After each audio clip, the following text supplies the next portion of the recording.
Good afternoon, and welcome to the second webinar of our webinar series on expanding the scope of research in planetary health in Europe.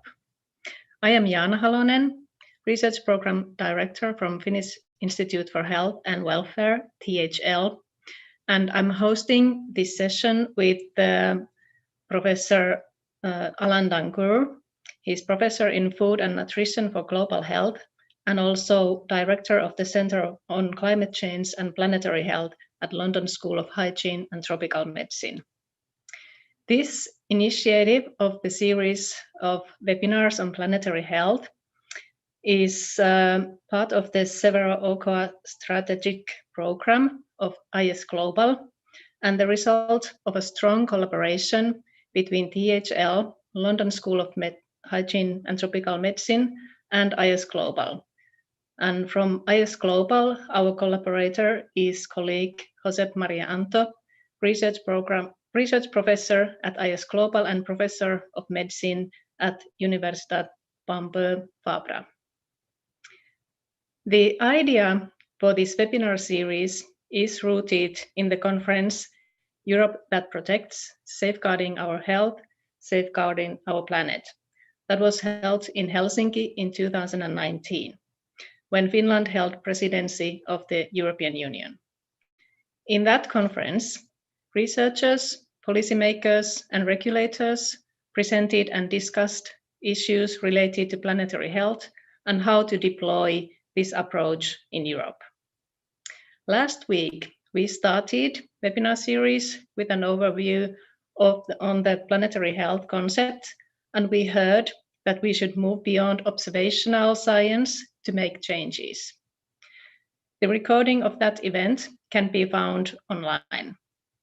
Today, we continue with food systems, sustainability, and health. The three remaining webinars are entitled Energy Decarbonization, Health and Equity, Promoting Health through Sustainable Urban Development, and Catalyzing Demand for Planetary Health in Europe. But now I will let Alan introduce today's program. Thank you very much, Jaana, and thank you to everybody for joining. It's fantastic to see such a great turnout for today, the second webinar in this series. I'm absolutely delighted to be co-organizing this series with Jaana and Josep Anto. I think it's a really exciting activity and very pleased to be part of it. So today we're going to focus on a really important topic, the topic of food systems, their sustainability and their health. And we've got a fantastic lineup of speakers for you today. So if I could have the next slide. We've got 2 hours today, and what we're going to do is we've got 6 speakers that we're going to have to cover a range of different topics. And there's also going to be 2 opportunities for you to contribute to our discussions. We've got 2 panel discussions, which is really going to be an opportunity for you to ask questions. So please do use the Q&A function to ask your questions. On the bottom there on Zoom, you'll see a Q&A function. Ask your question in there, and you can upvote a question. If you really like a question that's there and you want it to be asked to the panel, then please do. So we're going to start off today with a talk by Minna Kaljonen, who's going to talk about planetary health, diets, and just food system transition. So everyone wants to transition to healthier and more sustainable diets, and how do you do that justly? And then we've got a series of slightly shorter talks, really punchy research talks. Sara Gonzalez Garcia from the University of Santiago de Compostela is going to talk about the environmental footprint of Spanish foods, Spanish diets. Pauline Schielbeek from the London School is going to talk about trade. Hanna Tuomisto from the University of Helsinki is going to talk about innovations in food systems, such as cell-cultured foods. Brian Cook from the University of Oxford is going to talk about how we get people to change their behaviors. Then we're going to have a discussion, a Q&A, an opportunity for you to ask any of those first 5 speakers a burning question that you're wanting to ask forever. And then in the second after that, we're going to have a couple of policy talks. First of all, Dora from the European Commission is going to talk about the European Farm to Fork strategy, and we're very grateful to have her with us. And then not on this screen, but we are very fortunate today to have Anna Lahti with us, Professor Anna Lahti, who is the most recent Director of Nutrition for the Food and Agriculture Organization, so a major person in global nutrition, and she'll be giving us some of her perspectives as well. And then again at the end, there'll be hopefully 15 to 20 minutes for us for you to ask your questions and to contribute to the discussion. So hopefully it'll be a really exciting session, lots of opportunity for you to engage as well. And please do keep those questions coming through on the Q&A function. So I think that's it. I think, oh yes, technical notes. So number one, the webinar is being recorded. For technical reasons, microphones are deactivated, the chat is deactivated, and the raised hand function will not be attended. So please submit your questions, as I've said, through the Q&A, and if it's to the whole panel, say it's to the whole panel. If it's to a specific person, you can direct it to them as well. And I think there's also an upvoting system on that Q&A, so please do use that if there's a particular question you want to see asked. All right, I think that's it. Fantastic.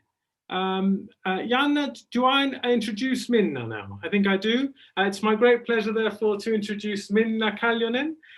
Thank you very much, Minna. I'm going to leave it to you to share your screen and to give your presentation. Thank you very much indeed.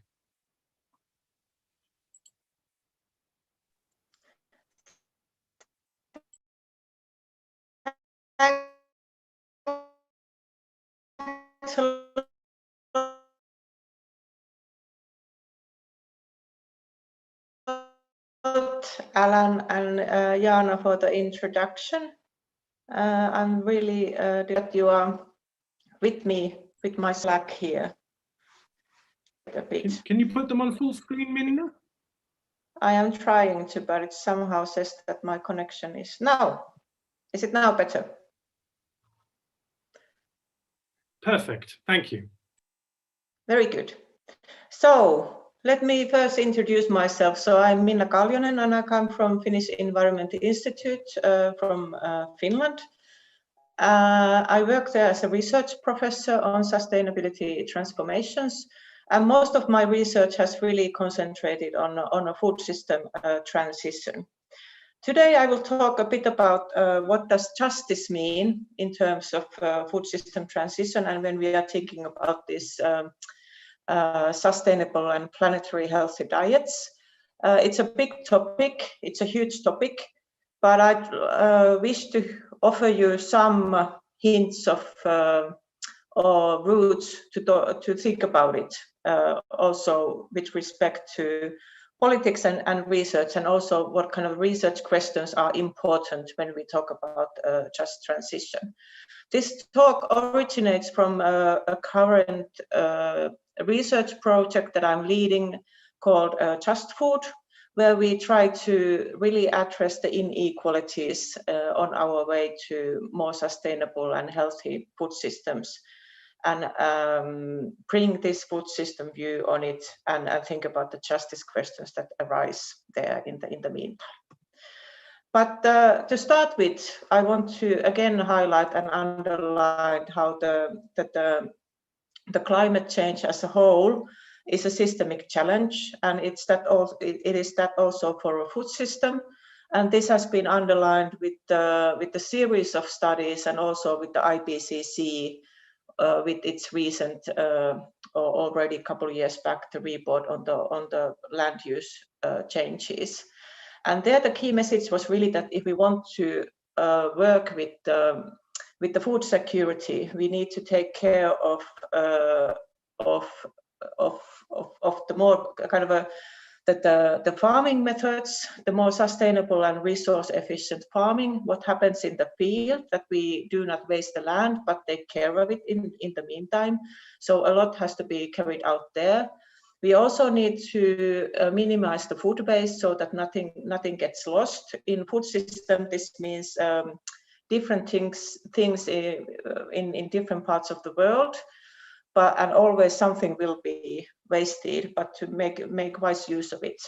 And then as a third one, the topic of today is the sustainable and healthy diets, that we need to look at the diets critically as well, also from the perspective of environment and not only health. This is the famous figure from the Eat Lancet report on the planetary healthy diet, where they developed this kind of a reference diet for addressing both the health, or the human health and the planetary health aspects, and really saying the same message that actually, or really saying this message that there are shifts to be carried out in our diets, but this again also means different things in different parts of the world. But when looking at the general picture or the average picture, really the blue and the green ones here are where the changes should take place if we want to achieve a planetary health perspective, so that we take both care of the human health and the planetary health, meaning that the consumption of the red meat need to decrease, and also meaning that, for example, our use of legumes in our diet needs to be increased. And this, I would say, is particularly relevant for the Western world, for the global north, so to say. For the global south and for the developing countries and others, there might be different issues at stake. This is going back to the picture, actually, that the blue and green ones, they are really highlighting the changes for production that we should have. What does it mean for the food production if our diet, if our consumption is to change? So it really means a series of changes in all food chain activities and food system activities, in all the chain. We cannot look at them separately anymore, simply cannot. And actually what is important, that what is in the between of the different activities. Here is the common figure of the food chain. What are the really different activities there, starting from inputs to primary production, processing, retail, restaurant and food services, and food consumption. And of course, then also the material, including the waste circles across the different activities. But here we have also highlighted the kind of that the food system should provide outcomes as well, meaning food security and good nutrition. It should provide livelihoods and environmental and animal welfare. And when we think about the food system activities, we all the time need to kind of a balance between these outcomes. They are all equally important. And the question is how the balance between these now, as our also when thinking about the dietary changes. So it addresses a new challenge for that as well. So then about the justice, what does it really mean in this? If we are to change our behaviors and food system functioning towards the more sustainability, and think about also the transition needed for the sake of the diets.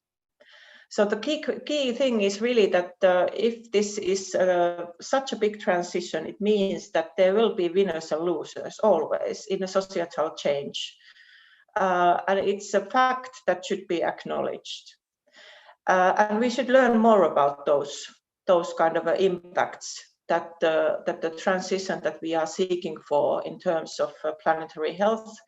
What does it really mean for the different social groups, for the different production sectors, for the different regions, for the different countries, and really go for it. And this is really a challenge and a call for research, that we need the detailed knowledge on how does this play out in different countries and in different conditions. And then for the policy, it means that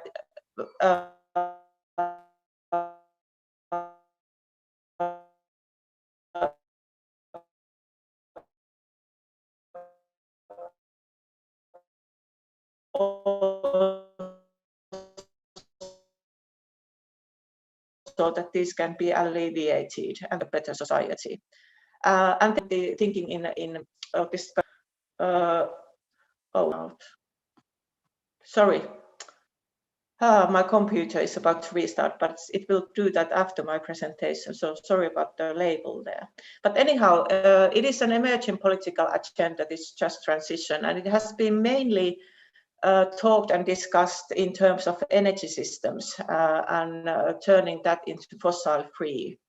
And a lot of things are happening there, and this has been a political topic raised originally by the labor unions, where they have been kind of concerned about the employment and economy effects of the more of the transition to sustainable energy.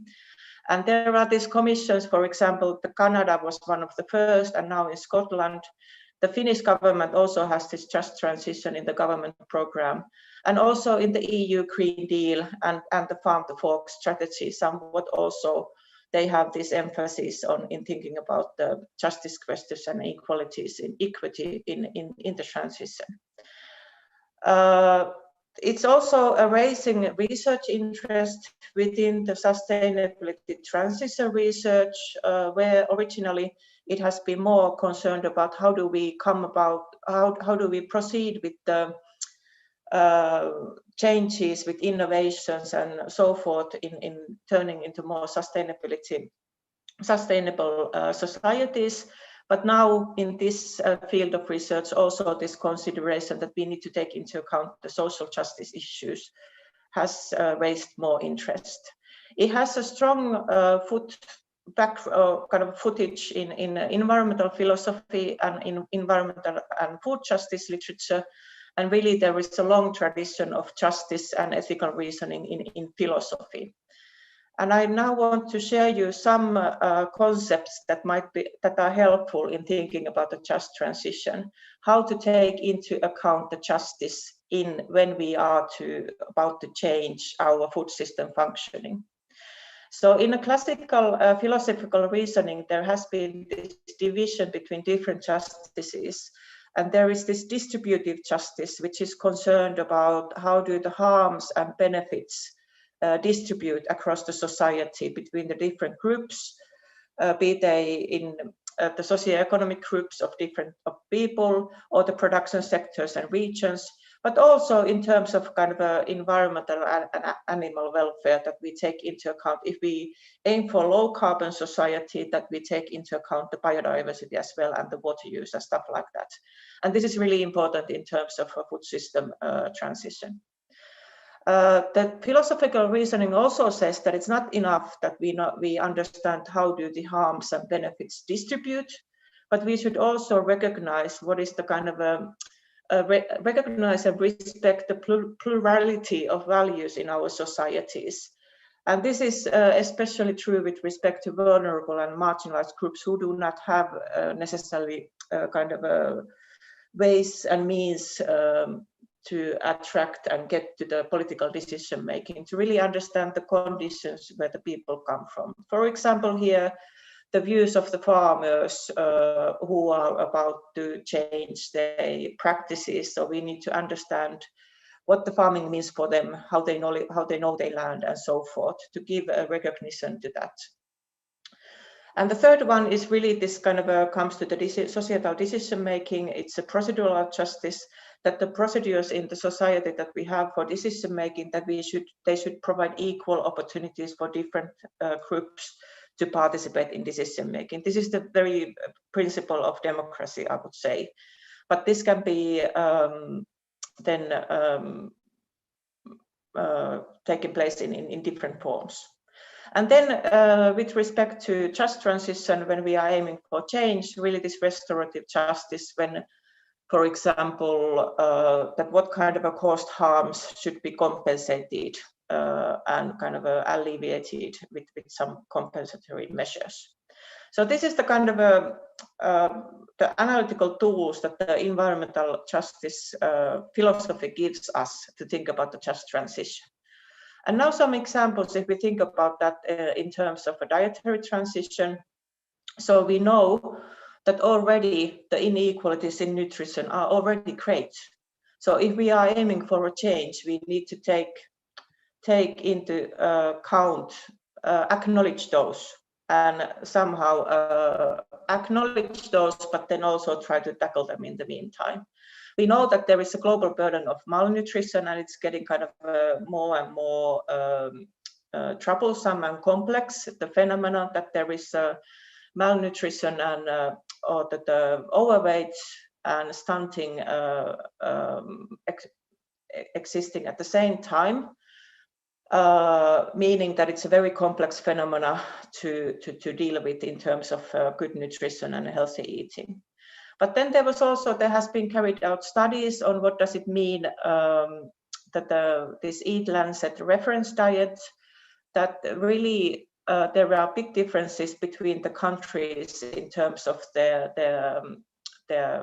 either they are high income or low income, if they can afford the diet that this Eat Lancet Commission is proposing. Meaning that actually that in the global north, the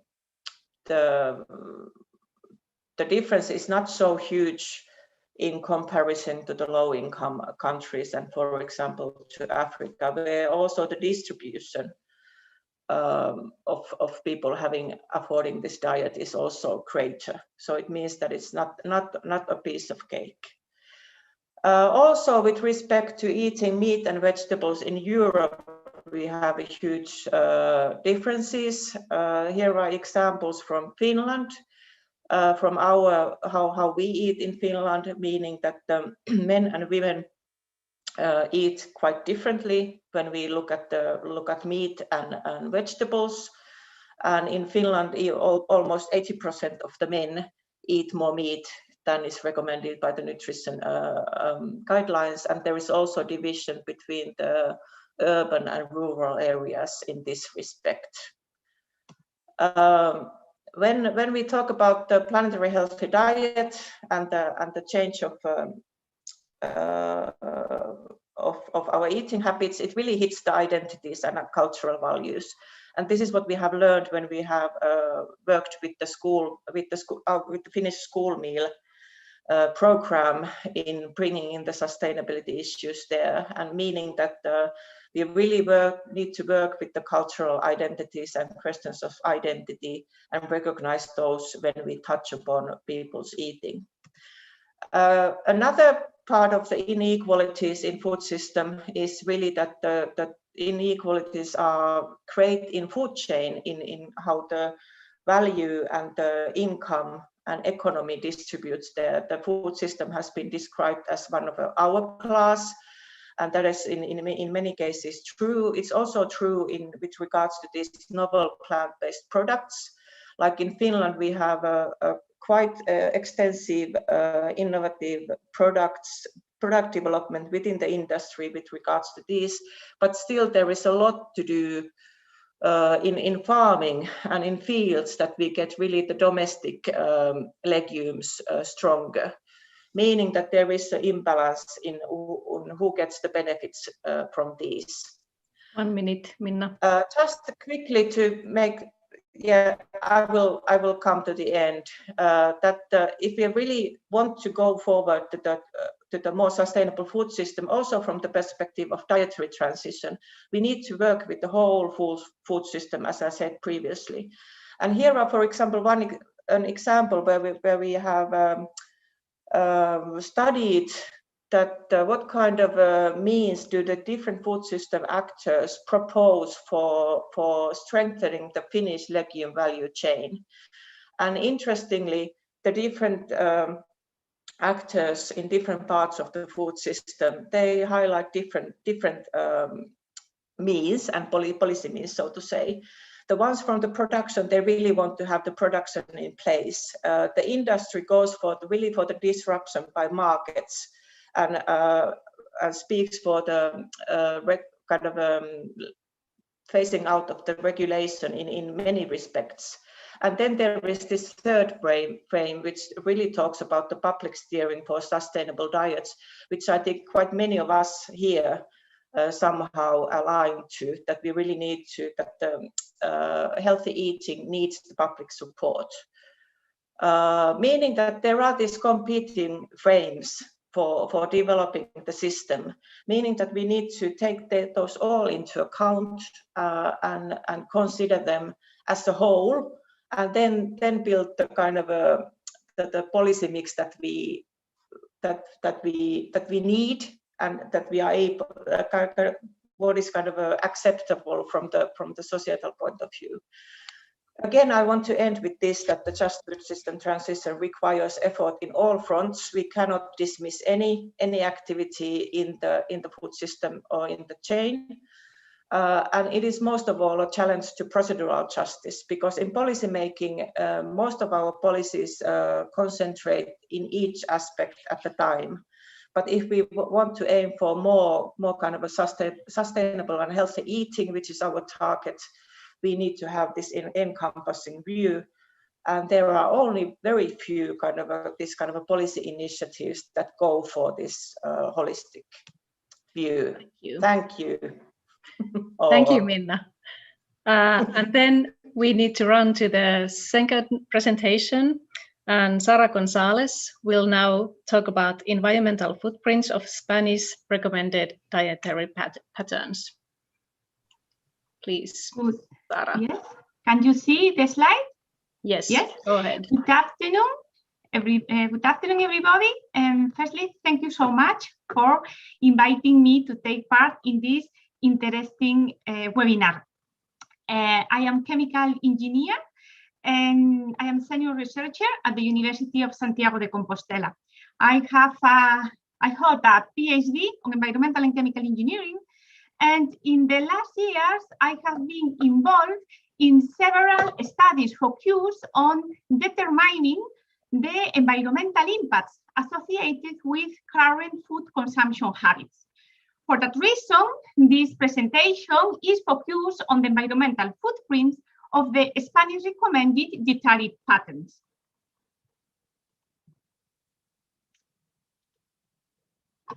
Okay. Carbon dioxide concentrations are rising, mostly because of anthropogenic activities, agriculture, fossil fuel combustion, deforestation. This greenhouse gases emission involve several effects on the environment, but also direct and indirect effects on humans. However, not all of these activities contribute in the same way to greenhouse gases emissions. And in this regard, food sector, which include agricultural, fishing, and farming activities, plays a key role. But food system and the production of the foodstuffs contribute not only to climate change, but also to other impact categories. For example, to water resources scarcity. Around 70% of fresh water is destined to agricultural activities all over the world. If we pay attention, for example, in the case of Spain, the amount of food waste produced per person and day is equivalent to more than 130 liters. That is the same as having one bath. For example, the production of the Spanish daily food consumption habits per person and day involves more than 5,000 liters of water. That is, it is the same as having per person and day 53 5-minute showers. But not all the foodstuffs contribute in the same way to this impact category. For that reason, we can say that the relationship between diet, food system, and environmental impact and nutrition is clear. Nutrition is a basic human need, and access to adequate nutrition depends on several social, political, and economic factors. Our current eating habits also have an effect not only on health and well-being, but also on the environmental impacts. And providing the growing global population with healthy diets from sustainable food systems is an immediate challenge. Special attention has been paid in the last year on the quantification of the environmental consequences of our current food consumption habits. And in this regard, two are the environmental indicators more extensively used, that are the carbon footprint, which estimates the equivalent carbon dioxide emissions associated to the life cycle of the food production system, and the water footprint, which estimates the volume of water required to produce the foodstuffs. In both cases, following the environmental life cycle assessment methodology. And in the case of the Spain, on the goal of introducing healthy consumption habits between the Spanish population, because our current consumption habits are not healthy, 3 different balanced diets have been promoted in the country. The Mediterranean diet, which is well known all over the world, and it is extended in the Mediterranean countries and is recognized as a healthy diet. The Southern European Atlantic diet, common in Norway, Spain, and Northern Portugal, with several health benefits, as well as promoting the consumption of local and seasonal products. And finally, the NAOS strategy, from now NAOS diet, which is developed by the Spanish Ministry of Health in order to tackle the national rise in obesity rates. All of them are omnivorous diets, but the composition is different between them, being the Mediterranean diet more based on plant-based foodstuffs in comparison with the other two. At the bottom of this slide, you can see some differences, for example, in terms of the consumption of some food groups, for example, in terms of vegetables, meat, fish, and starchy products between the three diets. And we can see that, for example, in terms of vegetables, in the Mediterranean diet, the recommended frequency is around the double than, for example, in the Atlantic diet. And something similar occurs, for example, with the consumption of starchy products in the case of the Atlantic diet. So bearing in mind the recommended frequency intakes for the different food groups, we estimated the carbon footprint score for each recommended diet, and we have identified some differences. Here the results are reported per person and day, following the recommended diets, and we can see that the carbon footprint score is higher in the case of the Atlantic diet, approximately 20% higher than Mediterranean, and 15% higher than NAOS diet. The rationale behind these results is the highest consumption frequency of animal-based foodstuff in the Atlantic diet in comparison with the Mediterranean diet. In terms of water footprint, we can identify also some differences. Once again, the Atlantic diet reports the highest water footprint score.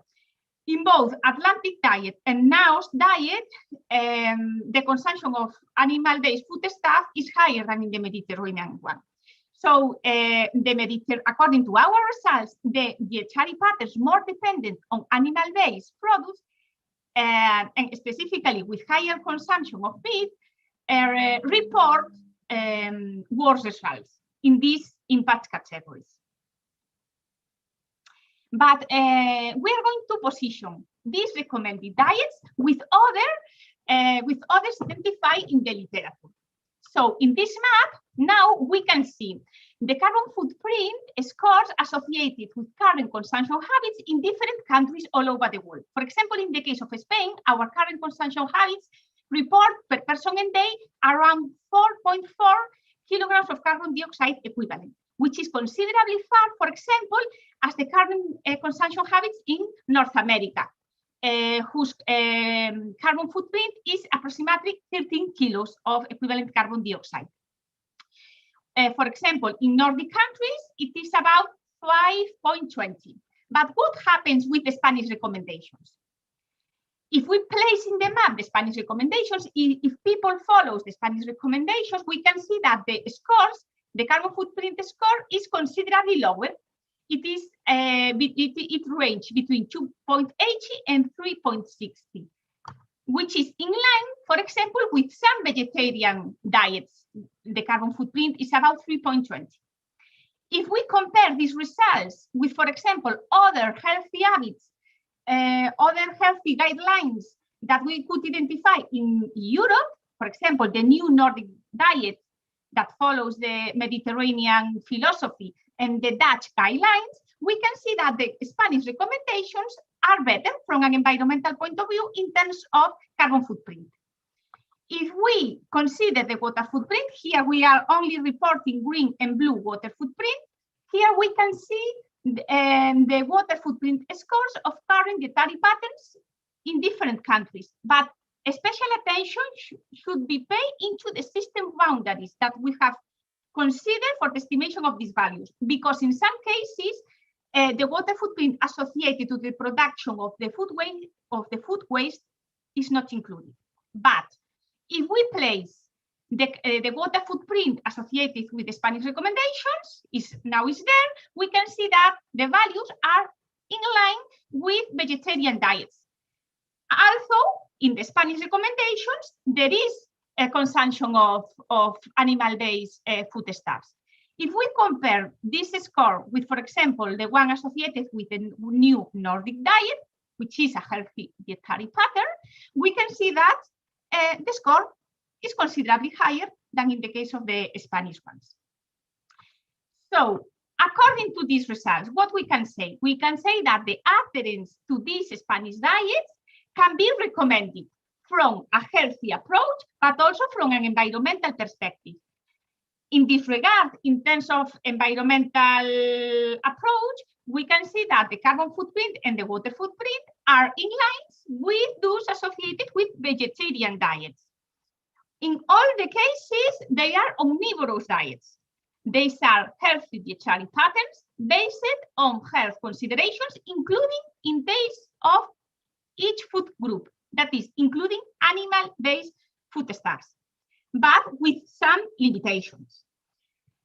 Special attention should be paid into the high potential that these dietary guidelines have in terms of local adaptation and national and regional adaptation. In some cases, they recommended the consumption of seasonal and local products.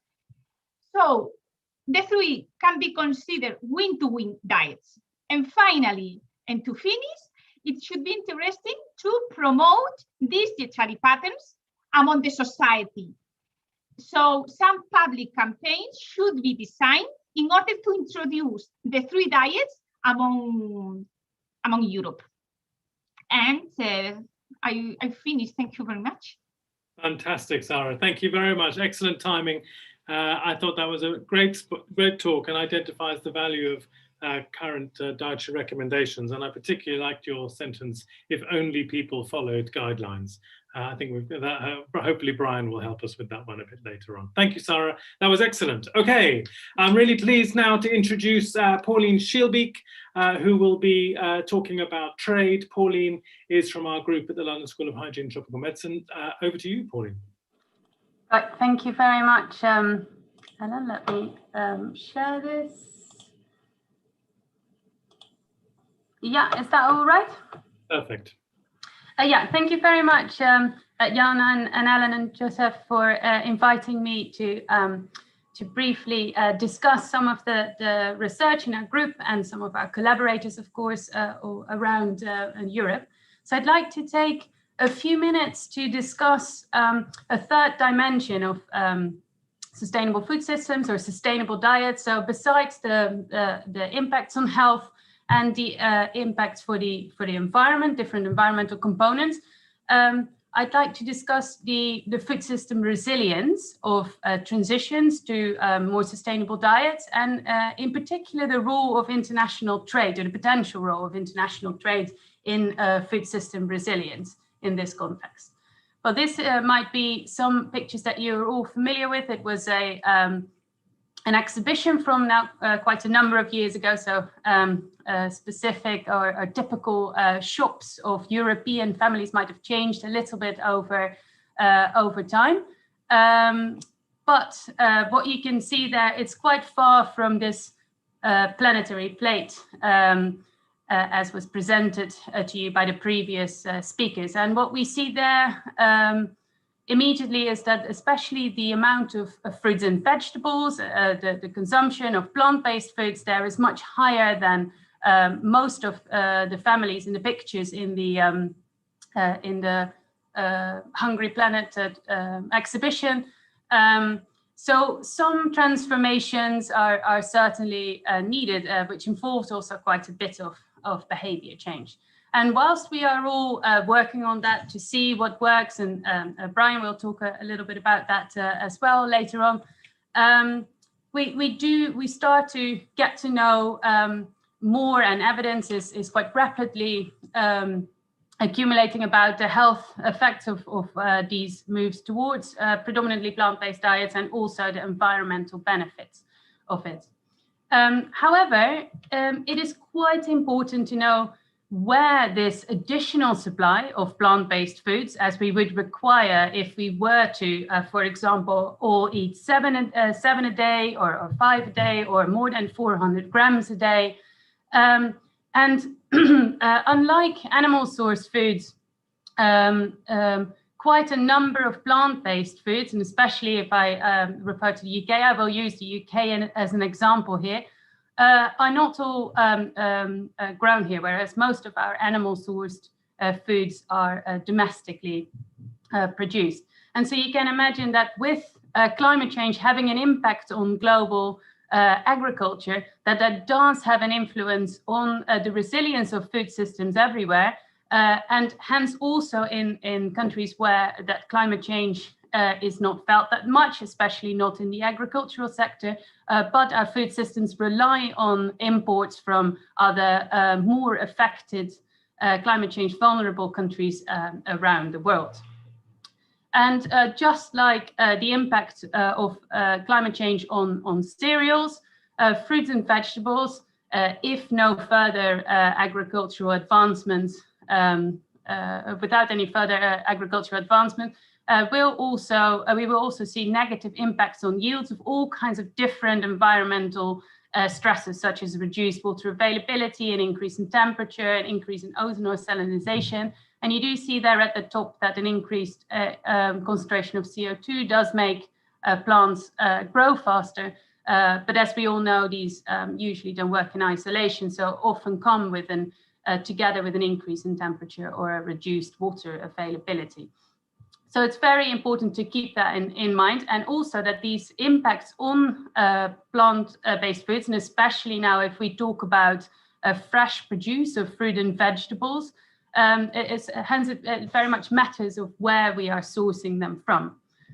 So if we look at Europe, we find something quite interesting here. This is a picture where you see the proportion of major food groups: fruits, vegetables, legumes, nuts and seeds on the left-hand side, the plant-based foods, and meats, dairies, and dairy and cereals on the right-hand side of each of them. And you see that plant-based foods are more imported from outside of Europe, from countries in Africa, Asia, and South America. And even although I grouped them for this figure all together, and of course climate vulnerabilities might range quite substantially within these continents, of course, you see that there's quite a difference between where we source our animal sourced foods from versus the plant sourced foods. And so if we were to make that shift, that automatically, if you look at, for example, a calorie to calorie approach, that would also, if we don't change the way how we import or our strategies, that would increase our reliance on other countries. And you see here that there's not that much of a difference in the past 30 years of where we get these plant-based foods versus animal-sourced foods from. So in the UK, we've been looking at what sort of approaches can we use here to expand that fruit and vegetable supply. We could look at what we have at the moment and have more supply of what we already have. So what we produce domestically, but also what we import. Or we could look at could we produce, for example, more in the UK itself? And what sort of consequences would that have for the UK, but perhaps also for our trade partners that we are obviously doing business with? And some of them are also countries that for a large part of their GPA depend on the GDP depend on our the trade with Europe, for example. And so this picture here shows the current production of fruits and vegetables in the UK and the total supply, which includes also imports. And then if we were to go to 7 a day, which is the largest bar on the right-hand side of that graph, what we need to add to that, which is rather substantial, both in terms of domestic production and in terms of imports. And then there is another complication, and that is that our taste or our preference of different fruits and vegetables has quite changed over time. The fruit and vegetable basket that you see there on the left isn't the same as you see on the right. And this is for the UK, but probably similar patterns could be found in other countries across Europe. But we see that some of the more tropical varieties that certainly are not produced in Europe or not in the UK have gained popularity. On the top row, you see the top 18 fruit and vegetable types in the 1980s, and then at the bottom, it's approximately 25, 26 years later, where you see that crops like the banana have increased a lot in popularity, whereas cabbages and peas that are typically produced in the UK have lost some of that popularity. And that's also reflected in this map, where you see where we import our fruits and vegetables from in the 1980s and in the 2010s.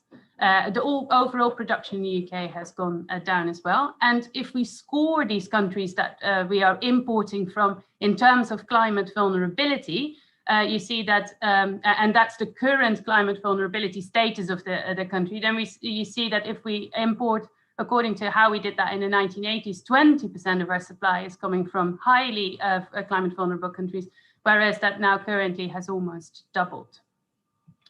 Just to add a note that also the proportion that we import from countries with a water scarcity problem has been increasing as well.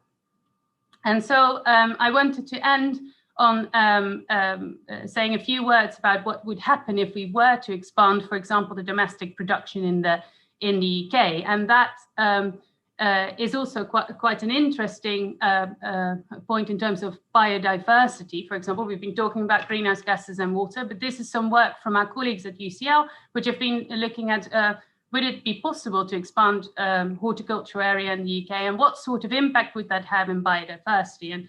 And the paper is still forthcoming, but the conclusions are more or less that if you were to do a calorie-to-calorie approach where you replace land with livestock farming to fruits and vegetables, this would require less land, more space for rewilding, and predominantly also a positive impact on biodiversity. But of course, with the drawback of less trade with countries that perhaps would benefit very much from trading with us. And then I'll end here saying that, of course, we should keep in mind that this cuts across all kinds of traditional silos, so that you see all these trade-offs and benefits and how they impact various sectors, but hopefully will be something that we could further discuss in the discussion. And these are some of the people I work with and our university there on the picture. Thank you very much, Pauline. That was excellent. And then we need to move on to our next speaker, who is Hanna Tuomisto, and she will talk about environmental impacts of cell-cultured foods. Please, Hanna. Okay, hello everybody. I'm Hanna Tuomisto. I'm an associate professor in sustainable food systems at the University of Helsinki. And I'm leading the Future Sustainable Food Systems research group. And we are focusing on researching the novel food production technologies, the environmental impacts, and also the societal impacts. But today I will focus on the environmental impacts of cell-cultured foods. And I will start by introducing the concept of cellular agriculture, which means the use of cell culturing technologies for producing agricultural products. And it's divided to two different groups, so cellular products and acellular products. And these cellular products are products that consist of the cells that have been cultured, for example, cultured meat, leather, fur, wood, or offal. And these acellular products are products that are synthesized by cells like microbes or yeast or microfungus or bacteria. And examples are casein, which is milk protein, gelatin, vanillin, omega-3 fatty acid, and ovalbumin. And these cell-cultured foods are not really anything new in the sense that we have been using similar technologies for example, for producing cyanobacteria, spirulina, or mycoprotein, which is the trade name corn, which is widely available in the supermarkets in many countries. And so I will explain a little bit more about cultured meat. So cultured meat is produced by taking a small sample of cells from a livestock. They can be taken from the embryo or directly from the muscle tissue without killing the animal. And these cells are first multiplied in a nutrition medium in a bioreactor, which is like a steel tank containing the nutrients and the right temperature and other conditions that the cells require. And then when the cells have been multiplied, then they are differentiated to muscle cells, and then they start to build the muscle tissue fused together. And also it's possible to co-culture other cell types like fat cells or collagen in the same system. And then the end product should be something like livestock meat, but we are not really yet reaching this kind of steak type of texture, but something like minced beef type of products. And so some landmarks of the cultured meat development. So the first pilot product, a beef burger, was presented to the media in 2013 by Mark Post from the University of Maastricht. But then in the end of last year, Singapore gave the regulatory approval to sell cultured meat as food, and now it's available in a restaurant in Singapore. But I would say that this is still not anything really big, because it's very small scale production, and there are still many development needs in the technology before it can be really scaled up to large scale production in many countries. And so there have been some work done for estimating the environmental impacts of cultured meat by me and also other groups. And what we know now is that the energy use requirement of cultured meat production are quite high. So these bars show the ranges, so this is the industrial energy, so electricity and other fuels that are used for the production, not including the feed energy that animals get from feed directly. But then if we look at the greenhouse gas emissions, then cultured meat is about at the same level with other meat substitutes, but it really depends on the energy source, if low emission energy sources are used, and also the nutrition medium, because there is still a lot of development going on about how we feed the cultured meat cells in a sustainable way. But one of the benefits of cultured meat could be that the land use requirements can be really low, also depending on how we feed the cells. And so then this could reduce the need for agricultural land and reduce deforestation, provide biodiversity benefits, and also reduce the losses of nitrogen and phosphorus to the waterways from agricultural fields.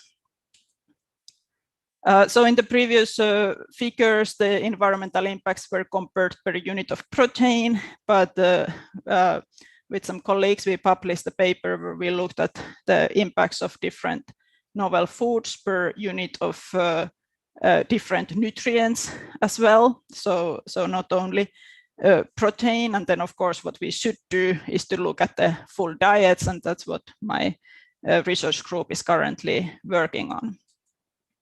And then I would like to introduce another interesting product from cellular agriculture, which is a microbial protein, which is a hydrogen oxidizing bacteria. And the interesting thing with this product is that it doesn't require any agricultural land for producing the ingredients for the nutrition medium, because this bacteria can use CO2 as a carbon source, so it's pumped as a gas into the bioreactor, and it takes hydrogen from water molecule that is cut by using electrolysis process, and then it also requires some nitrogen and other nutrients.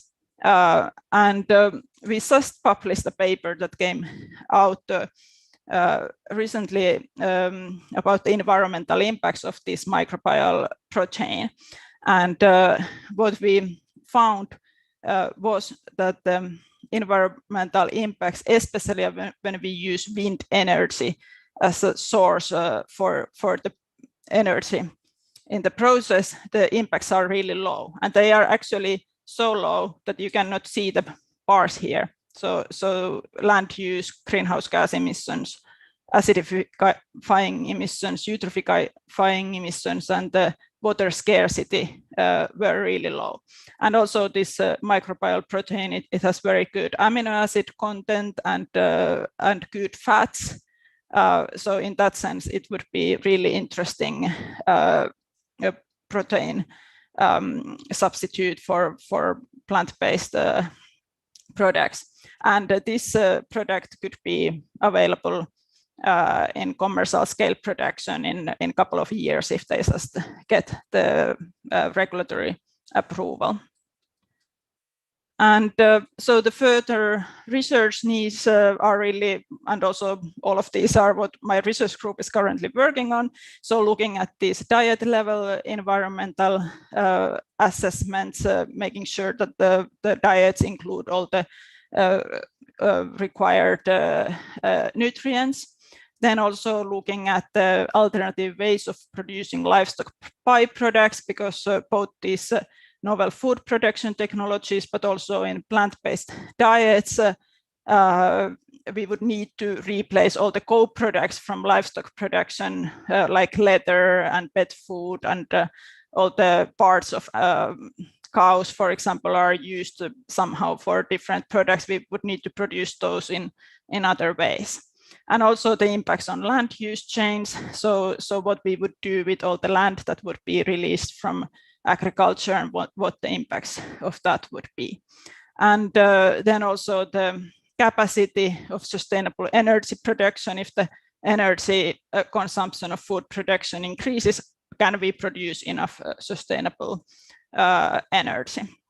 And then conclusions. So these novel cell culturing based technologies can provide potential environmental benefits, but there are still major investments needed in the development of the technologies, especially cultured meat. And then really this energy issue, can we produce enough sustainable energy for all sectors, also when energy demand is increasing in other sectors too. And then would the consumers actually be willing to consume these kind of novel foods? That's a huge question. And then, of course, this regulatory approvals needs to happen. And thank you very much. And here's the picture before Corona time. Those were the good old days, weren't they, Hannah? Thank you very much. That was an excellent talk. I, for one, would definitely eat these products, and I'm very excited about what the future looks like. But that was a fantastic talk. Thank you very much indeed. And we're going to our final talk before the first Q&A, and that is going to be from Brian Cook at the University of Oxford, who's going to help us understand a little bit about behavior change in this important area. Thank you very much, Brian.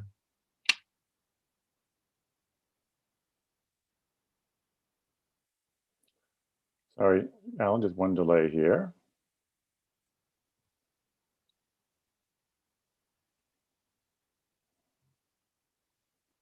Oh, sorry, I'm gonna have to.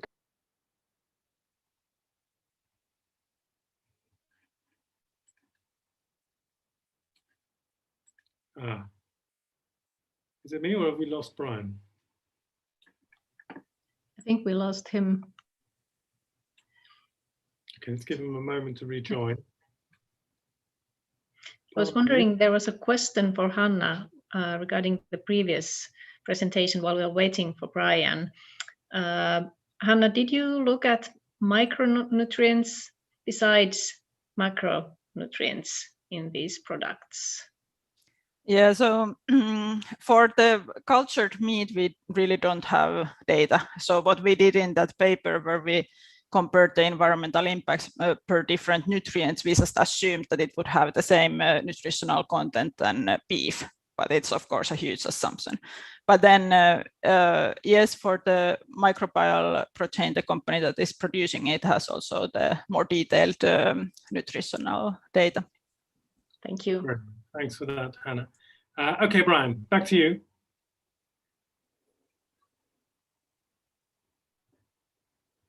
All right, is that working now? That's perfect. Thanks very much. Thanks, everyone.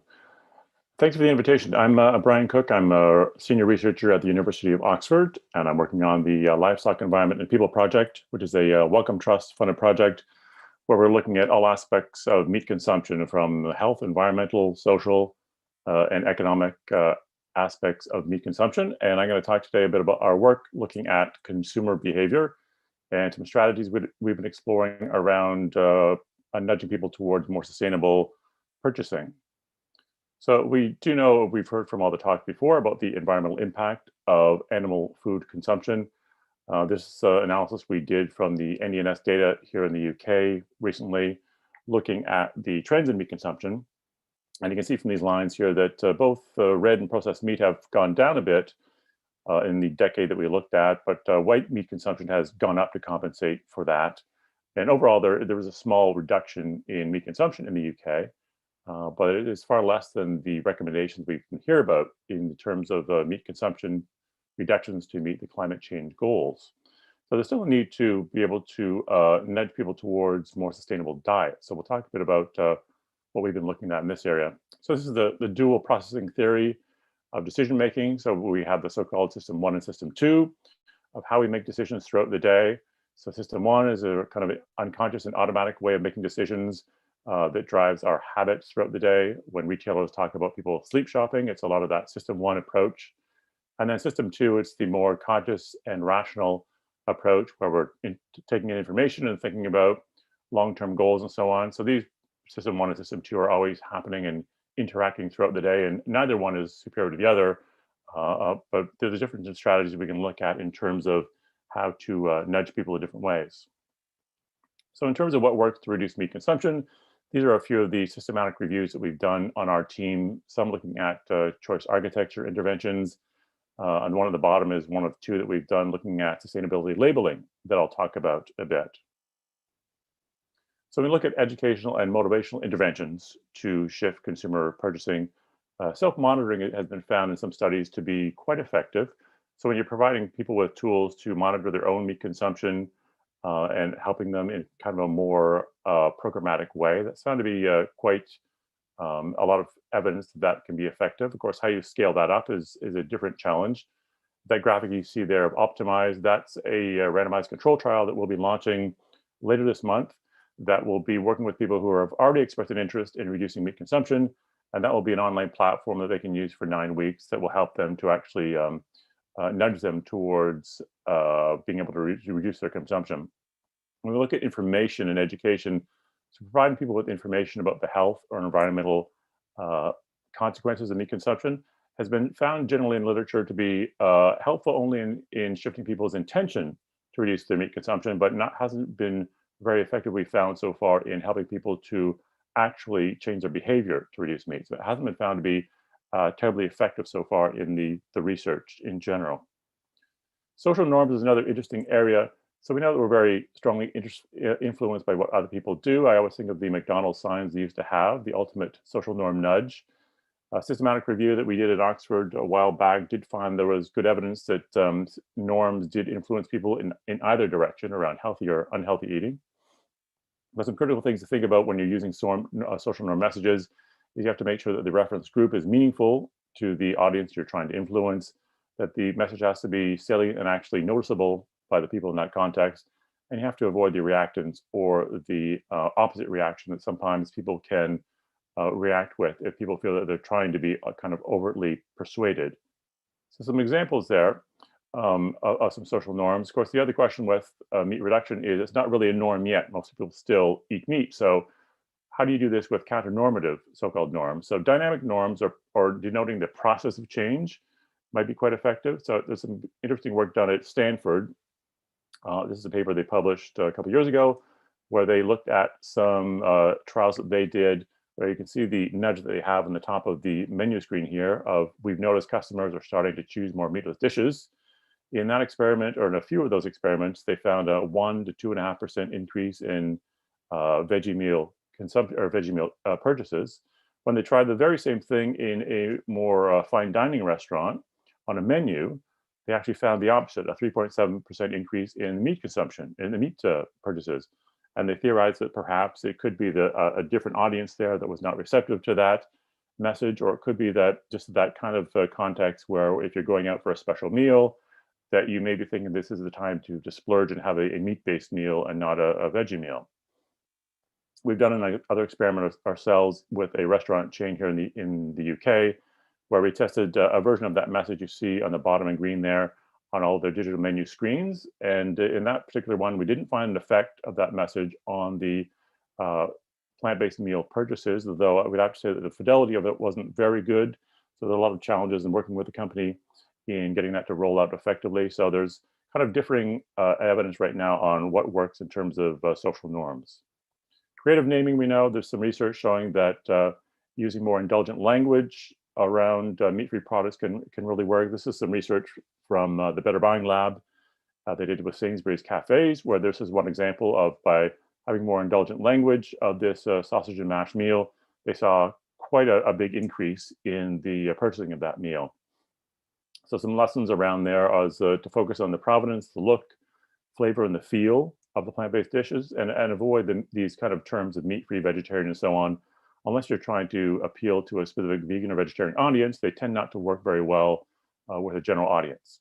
And we'll be running some trials next month with about 22 worksite cafeterias on this as well.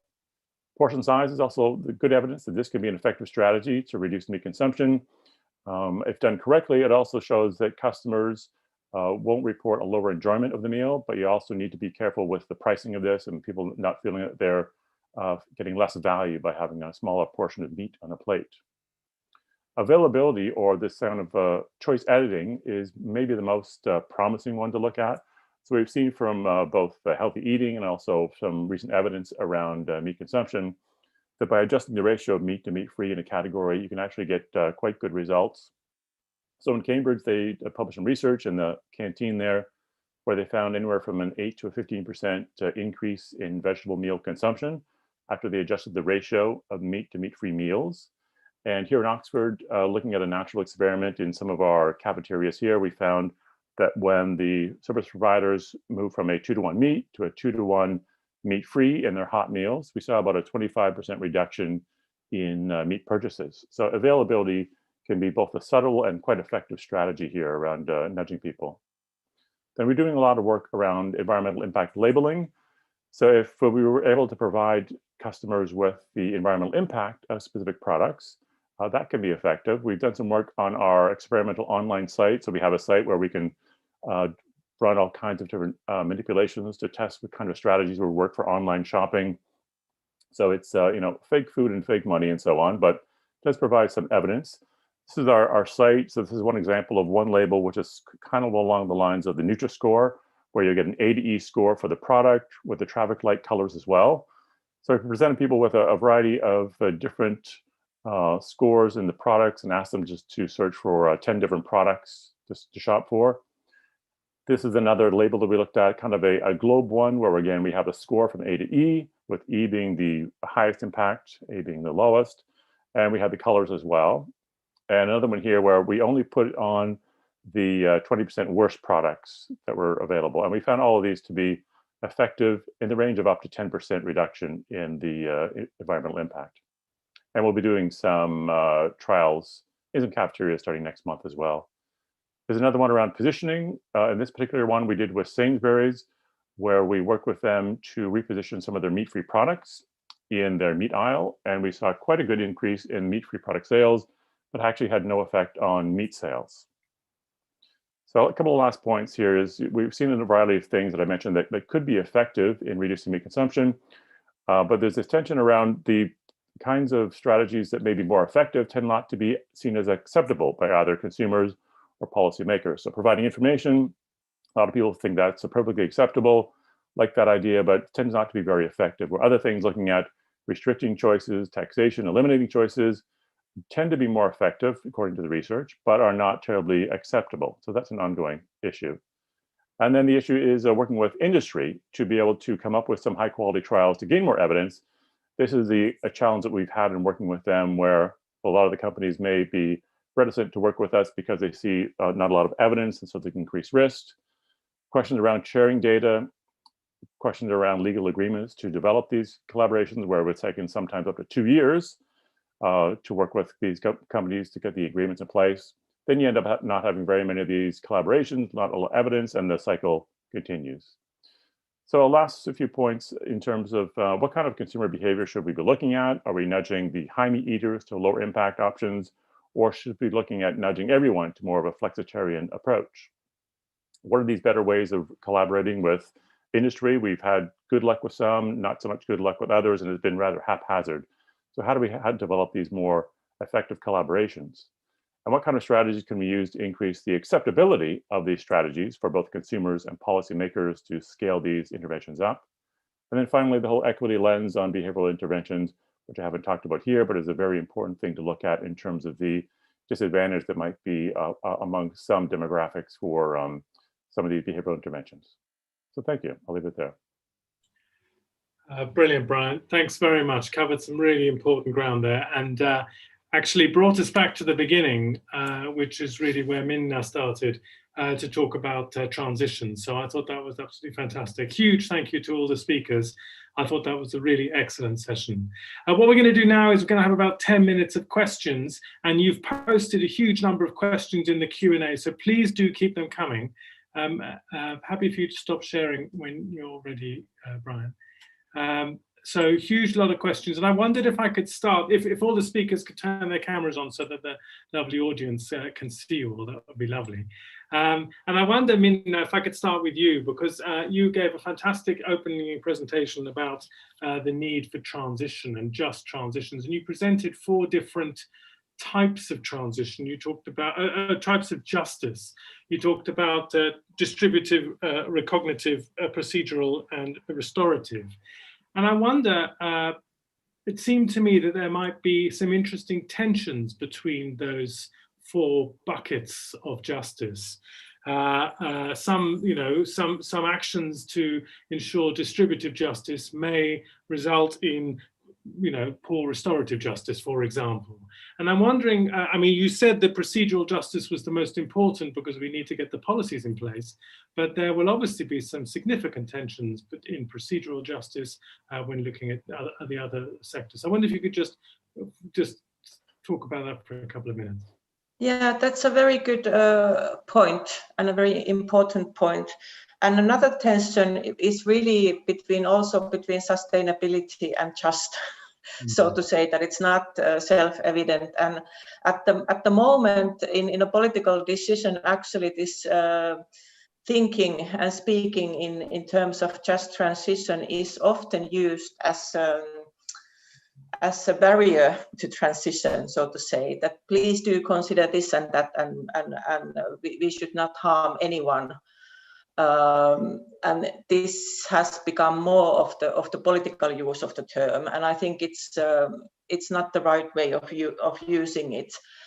And this is perhaps what the kind of these different dimensions of justice allow us to think about, that as a dynamic thing, and something which is never perfect, something which is never ready, but it's always in the process, and it's kind of then there are these certain principles which we can take from the ethical reasoning, like for example for the recognitive justice, that we should really take care of the vulnerable ones, and not to make their position more precarious.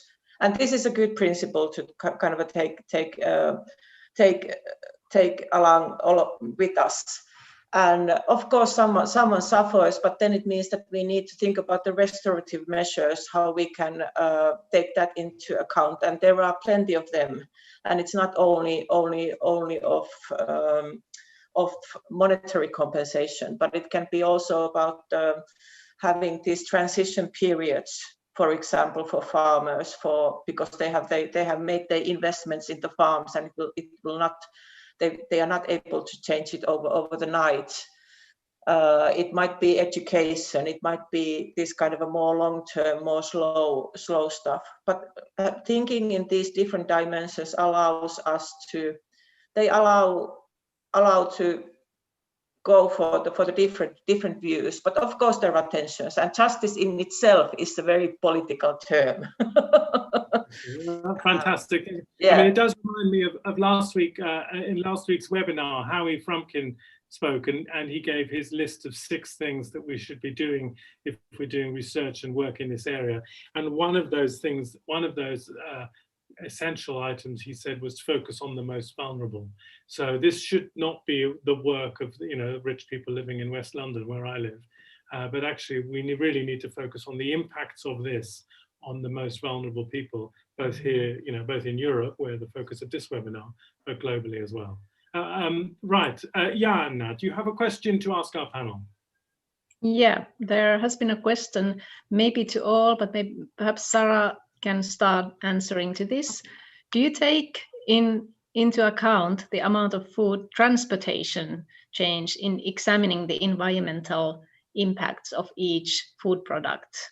And how does that change how does that vary among different types of agricultural products?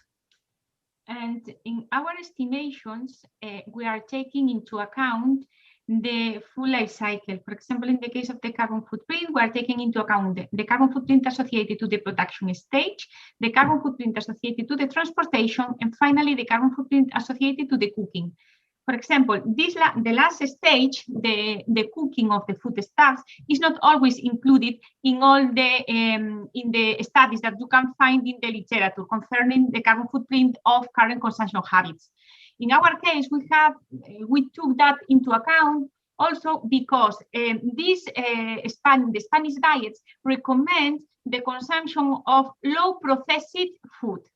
Because from an environmental perspective, the amount, for example, of energy, the amount of electricity that you need to prepare the food is lower. So you are, in this regard, you are reducing the greenhouse gases emission. So transportation is included in the estimations, but the contribution from the transportation, for example, to the carbon footprint is not so remarkable, maybe around 10% of the total carbon footprint. But mostly because of these recommended diets recommend the consumption of local products and national products. We don't want to say don't eat food from other countries, but we must promote the consumption of food that we have in our cities, in our places, in order to reduce for example, the greenhouse gases emissions associated to the distribution step. Yeah, exactly. And I think that applies to every country. Yes, exactly. Yeah. Yeah, and as Pauline pointed out, there are trade-offs there as well, aren't there? There are trade-offs with, we can talk about greenhouse gas emissions, but if you start growing more vegetables or whatever, what are the trade-offs for biodiversity or water use or the various issues? So I think there's that's lovely. Can I ask Hanna a question? There are two questions that come through. I'm going to put them together, Hanna. So the first question is really a bit more philosophical. Why on earth do we need lab cultured meat? Why don't we just tell people to eat less meat or convince people to eat less? And the second question is, well, now that we've made it in Singapore, do we know how it's going down? Are people eating it? Are people buying it? So if you could combine those two, that would be lovely. Yeah, so the first question is actually excellent because I was supposed to tell that, of course, in the beginning, but I forgot. So the idea behind the cell-cultured foods is really to produce something that is similar to the foods that we are used to eating. So similar to animal-based food in the case of cultured meat and this cultured egg albumin and so then that it would be easier for consumers to switch to using them. And also maybe there could be some nutritional benefits like the nutritional content or digestibility, like legumes, everybody cannot eat them, for instance. So those kind of things. And then the question about the Singapore. So actually, I was just trying to find the tweet because I just saw a tweet like a couple of days ago where there was a number how many people had tasted the Singapore cultured chicken nuggets, and it was something like that.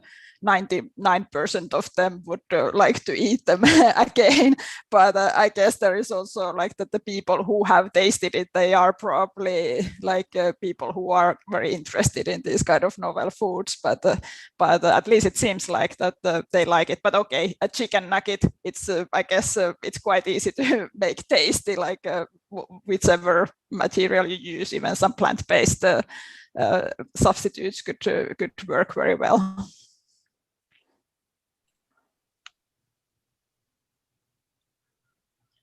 Okay. Brilliant. Yeah, I think we have time for at least one more question, and there is one for Brian. It goes like this. In India, before Green Revolution, people used to practice food production and consumption that can be counted today as sustainable. What can be the relevance of local and traditional knowledge today towards achieving sustainable food systems? Mm-hmm. So yeah, we certainly know that people who have an interest in growing their own food, cooking from scratch, and so on, are much more open to the environmental message and much more open to adopting these environmental behaviors. I'm kind of thinking of a trial that one of our PhD students, Filippo Bianchi, did during his degree, where he actually worked with people to provide them with free meat alternatives for 4 weeks to see what that happened to the meat consumption. And found that during that time, and even 4 weeks after, people had reduced their meat consumption. So there's this idea that if you can kind of hold people's hands a bit and get them to engage in environmental behaviors, whether it be cooking from scratch or learning how to eat meat alternatives, that you can change their behavior. And another interesting thing he found in there was that there was a marked increase in people's self-identity as a flexitarian. So regardless of how much they reduced their meat consumption, they shifted their identity. So there's this idea in behavioral sciences that if you can just get people to engage in that target behavior by any means possible, other than some way that they perceive as totally coercive, that they will begin to change their identity, and that could be a really powerful driver for them to pursue that behavior. So there could be something there of encouraging people to cook from scratch, eat whole foods, which we hear can help with the environmental impact. And if they do change their identity, that can help down the road with engaging that behavior. And thanks, Brian. Just a quick question, I think, to Pauline. I mean, looking at your talk there, Pauline, it looked like the resilience of the UK food system is in question, given the amount of fruit and vegetables that are imported at the moment.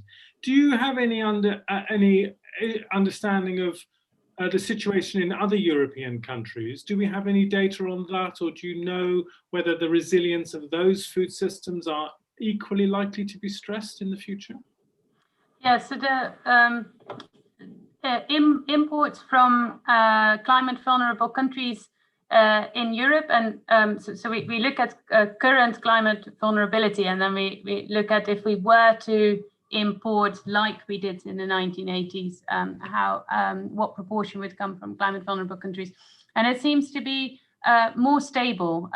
So European countries import more from other European countries, but of course, these vulnerability scores in countries and in production areas within countries are changing as well, where we see the impact of climate change in, especially in Southern Europe, where quite a lot of these plant-based foods are produced. So that is not something static, but we see particularly in the UK that we have started to produce less and less ourselves here, whereas in Europe, that proportion, if you take the European Union as a whole, seems to be quite stable. But yeah, there's still shifts because of the impact of climate change, especially in the Southern European countries.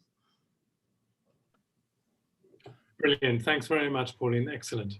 Right, that's the end of our first panel. And now we're going to have, I'm going to hand over to Janna, who's going to introduce the next speaker.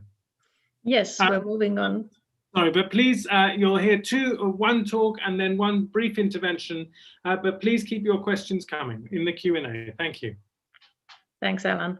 Yeah, we're moving to the kind of policy section of this webinar, and our next speaker is Dora Sentpali-Claes.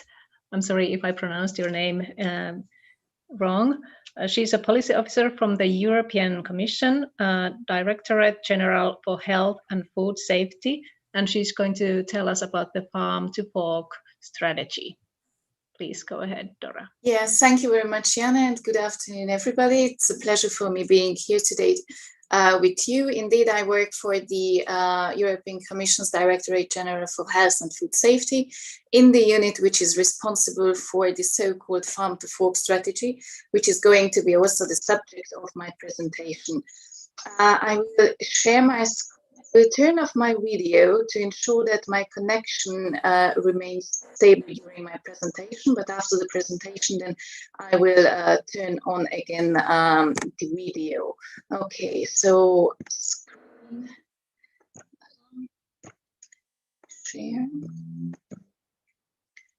share. Okay, so the farm to fork strategy. This is a strategy of the European Commission for a fair, healthy and environmentally friendly food system. And this strategy is in the heart of the so-called European Green Deal, which sets out how to make Europe the first climate neutral continent by 2050. This strategy has overall goals, 4 in approximately in total. This is how we can group those. So the climate footprint should be reduced, and then the next one is that we should lead the global transition towards competitive sustainable sustainability from farm to fork. Then we should also identify and tap in new opportunities, and we have to create a robust and resilient food system, which has been also mentioned earlier in the interventions. So more concrete, the farm to fork strategy has put forward a number of goals. These are more in detail than when referring to my previous slide, is when it comes to the positive environmental impact of the food production. Then we have to look in preserving and restoring the land and the sea-based resources. We have to mitigate climate change and adapt to its impacts, and reserving the loss of biodiversity is also key. Furthermore, we have to ensure food security and public health. So making sure that everyone has access to sufficient, nutritious and sustainable food is in the heart of the farm to fork strategy. We have to ensure high standards of safety and quality, plant health, animal health and welfare. It's a very important point that while we talk about sustainability, it has to happen without compromising on food safety. Furthermore, we have to preserve the affordability of the food and generating further income and returns, fostering the competitiveness of the sector, just mentioning some examples, safeguarding occupational health and safety, and ensuring the integrity of the single market in the European Union. The Farm to Fork strategy sets also or puts forward a couple of targets for sustainable food production. These are 4 quantitative targets, what we have, to reduce by 50% the overuse and risk of chemical pesticides and reduce by 24% of more hazardous pesticides. So this is the first group. Then we have the second group to reduce nutrient losses by at least 50% by ensuring no deterioration in soil fertility. This will reduce use of fertilizer by at least 20%, then reduce sales of antimicrobials for farmed animals and in aquaculture by 50%, and achieve at least 25% of the EU's agricultural land under organic farming and a significant increase in organic aquaculture. What is important to say that these are aspirational targets, so it is not set in law, if I can say this very simple, but these are ambitious, and this is what the European Commission is going to work toward. Of course, when we talk about food system, this is a very, as it was also mentioned, it's a very complex system. So the big question is how we reach the goals and the concrete targets, which I was mentioning earlier. It is clear that the Commission cannot do this alone. And there are many goals and many actors in the food system, and of course also many ideas. So in a way, there is no easy way, no silver bullet to make the European food system sustainable. But of course, the European policies such as regulation are very important, but we need also the different actors on the board. And these actors in the food chain, such as farmers or fishers and agriculture producers, but all other players. So we move beyond the classical food supply or food value chain approach, what we have now in the so-called general general framework of the law regulation, general food law, as we call it in the European Union, which is strictly focusing on primary producers, distribution, and consumers. So we move beyond this, and we have to look how the different actors interact with each other. And what we need to do, we have to put in place multiple policy instruments, so legislations, regulations, but as it was also said before, it's very important to look in the education, research, and innovation as well. So what are the concrete actions which are in the in this Farm to Fork strategy, which has basically 27 concrete action in its annex in this so-called action plan?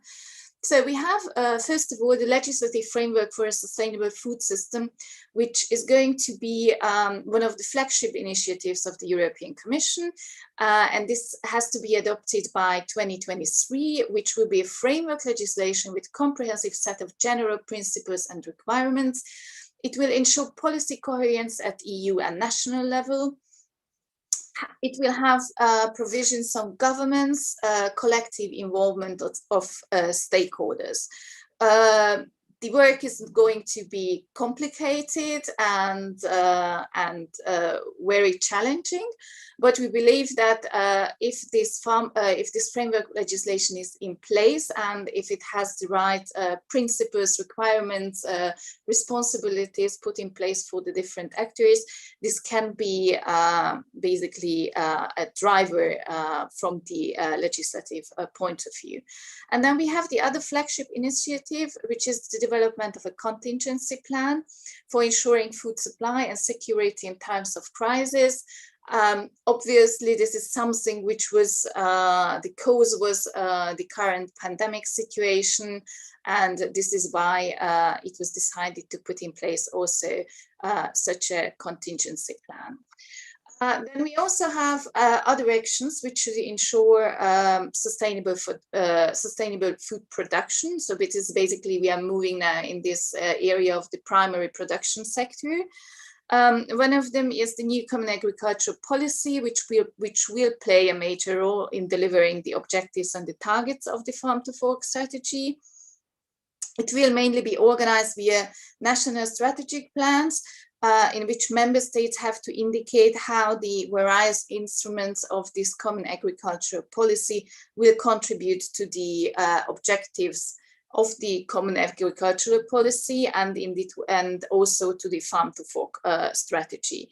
And then in this context, moving forward, there will be also other specific actions, as for example, the revision of the sustainable use of pesticides directive, then the revision of regulation to facilitate plant protection products containing biological active substances. Then we will have an action plan for organic sectors to stimulate supply and demand for organic products. And we will also have an action plan for integrated nutrient management to reduce the pollution from fertilizers. So as you can see already in this area, we have quite a couple of things to do, and also in the furthermore, I will explain even more about what to do in this sustainable food production stage. And of course, different services of the Commission are working on these sector-specific approaches. Furthermore, we will also propose the revision of the existing animal welfare legislation, which is a very important aspect too, and we hear a lot about this currently. And we will have the revision of the feed additives regulation. There will be legislative initiatives to enhance cooperation of primary producers. Then more horizontal level, there will be clarifications of the scope of the competition rules as regard to sustainability and collective actions. And also on data. Data is very important. There will be a proposal for a farm sustainability data network in the future. Now, moving to this more sectoral aspect of sustainable fisheries and aquaculture. Also in this context, the common fishery policies will be very important. The Maritime and Fishery Fund will spend also more than €1 billion to support sustainable seafood. And there will be the EU strategy on algae and fight against food fraud through an enhanced traceability system, just mentioning some examples from this very specific area. And now in the next stage, in this stage of the manufacturing or processing industry and retailer, hospitality and food services, the Commission has also a couple of actions which is going to be implemented. So there will be an initiative to improve corporate governance. What does it mean? So the Commission is looking in it how sustainability can be, the sustainability aspect and approach can be integrated in the so-called director's duties and in the due diligence approach.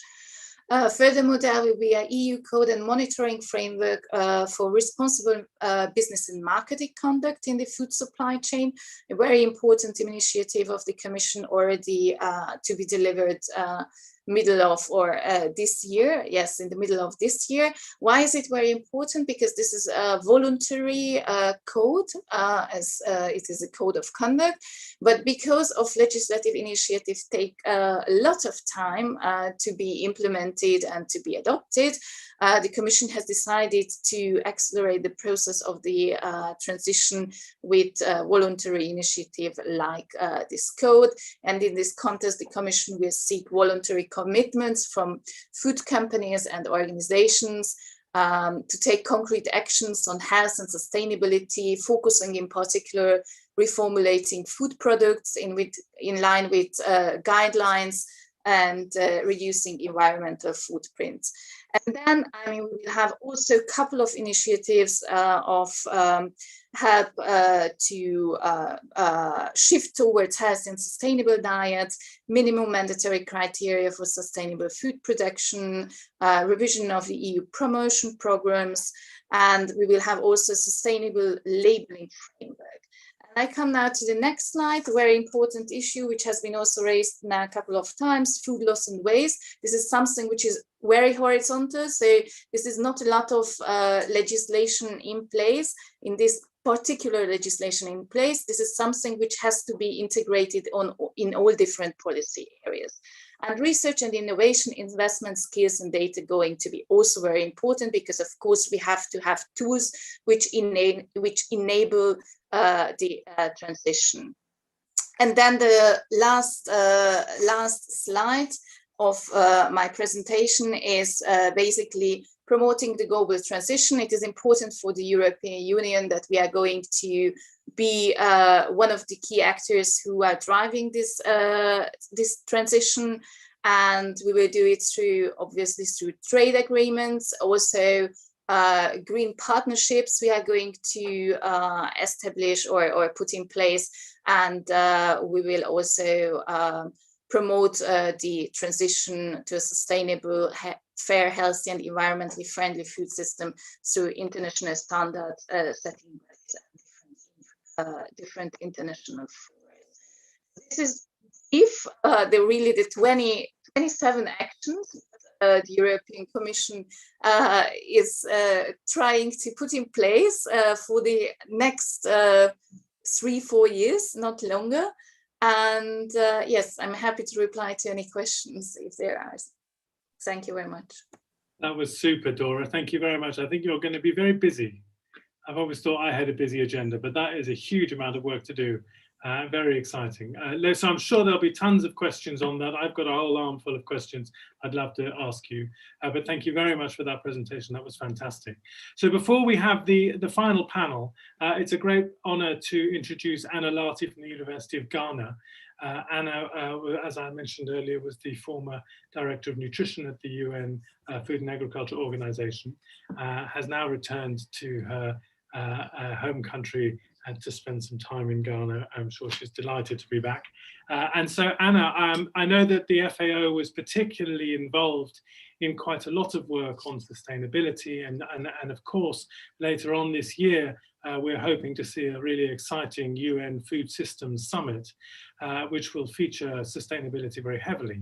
So I wonder if you could give us some of your thoughts on what needs to be done and where the opportunities are on this important topic of environmental sustainable food systems. Okay, thank you very much, Alan and your team, for inviting me to make contribution to this very exciting webinar. Indeed, until December 2020, I was the Director of Nutrition at FAO, and I'm currently will be joining the University of Ghana as a Professor of Nutrition. It is a pleasure to be here. Now, I'd like to make 3 points to start my contribution. The first point I want to make is that our food systems are not moving in the right direction. And I think most of the presentations that have been made attest to this. We are growing a lot of food, and yet we still have people who are hungry. Our food systems are not delivering unhealthy diets. Our food systems are not equitable, and they are not sustainable. There are problems with our food systems. That's the first one. The second one is that there is a global call to transform our food systems to make them better. Okay, and a lot of reports have come out on this. The third point I want to make is that food systems and planetary health are linked, and they must be addressed together in any food systems transformation that we talk about. We cannot afford to work in silos anymore. We should work, systems thinking means bringing the pieces together to address them in a systematic way. I think currently the two major challenges facing us now are malnutrition in all its forms. It's increasing in every region of the world. And the second is that we are degrading our environment, and we are actually not using our natural resources wisely. So these have become major problems, and they are being they are getting worse. Okay, and this, we really need to address this. Now, what are the global opportunities for us to fall on to do these changes that we want to make in the food systems? First, I'll say that the time or the environment is so conducive for us to make these changes. We have the UN Food Systems Summit, which is coming on this year. This is a huge opportunity to lay the foundation to change the food systems the way we want it to go. The Food Systems Summit is supposed to come up with what they call game changers. These are game changers, that means actions that will change the foundations of our food systems. We also have the UN Decade of Action on Nutrition, which started in 2016 and will end in 2025. We are going through the midterm review of this Decade of Action, and food systems transformation is going to be one of the key things that will be driven in this midterm review. We also have the Nutrition for Growth Summit, which will happen in Japan. This is a commitment summit where countries will come and make commitments. And we're hoping that countries will actually make commitments along the lines of food systems that will change their food systems as they have it in their countries. Now, what we have these global opportunities. What are the policy challenges? We have a number of challenges that will actually be a block if we don't take action on these things. The first challenge, which I have seen working in the UN, is that we need to look at our definition of healthy diets. You know, definition of healthy diet should go beyond just nutrients. We should see how we to put sustainability, culture, and environmental considerations into our definition of sustainable diet or healthy diets. At the moment, the Committee on World Food Security, CFS, is developing a voluntary guidelines on food systems for nutrition or for nutrition. And I can tell you that the term healthy diet, when you put it to sustainability, has become a very contagious issue. They don't want to hear sustainable healthy diet or healthy and sustainable diet. It's actually holding back the negotiations. And countries are fighting to take sustainability out of the definition of healthy diets. I think we have such a big opportunity, and this is going on. This is a big problem.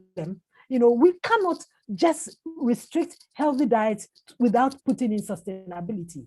This is the opportunity, and we should take it and make the bold decisions. The second challenge is our food price policies. If you look at a lot of countries, the agricultural policies, the investment policies are heavily skewed towards stable food production. Over the decades, we see that staple food prices, especially cereals, are actually remaining stable or decreasing. If you look at the nutritious foods, fruits and vegetables, animal source foods, their production and prices are going high. In fact, since getting back to Ghana, I've been looking at the prices of fruits and vegetables. This year is supposed to be the International Year of Fruits and Vegetables. Can you imagine a small, medium-sized watermelon costing $3? $3. How can a poor household consume watermelon, the fruits we want them to consume? So there are problems with our food prices. You know, we really need to look at the nutritious food.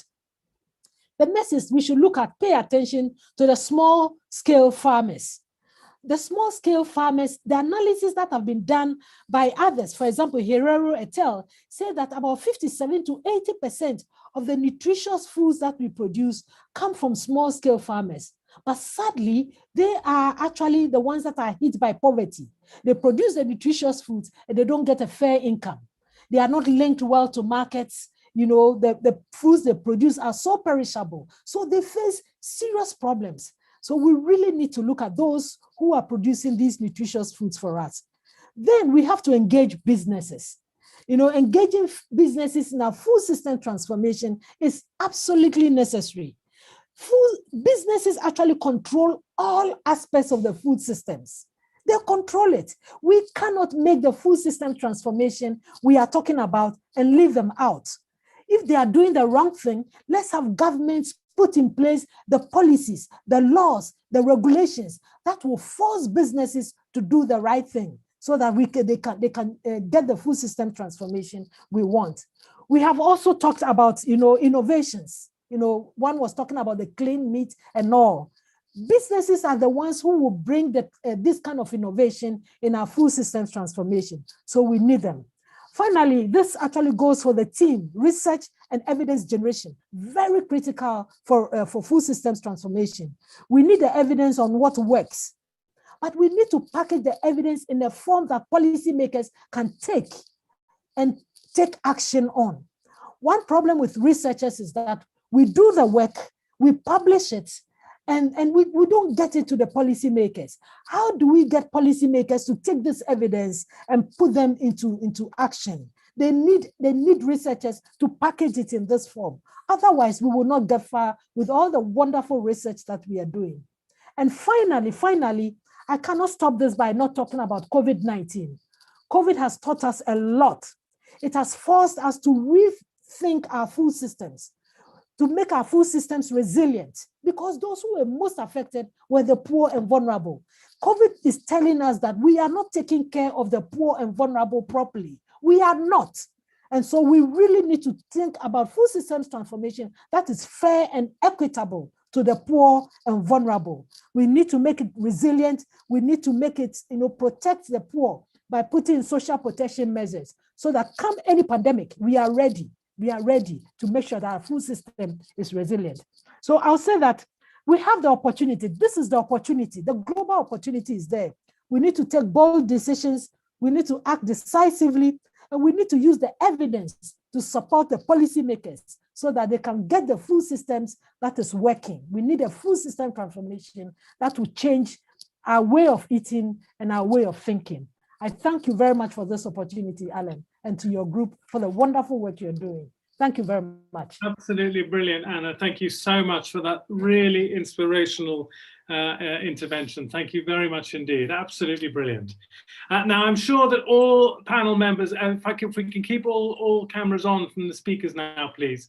I'm sure all panel members would like to ask Anna a question or respond to Anna as well. But there's also been a huge number of questions for you, Dora. You're quite popular. And I wonder whether you would like to address any of the questions. There are questions on how can we follow the Farm to Fork strategy implementation? Is there a platform?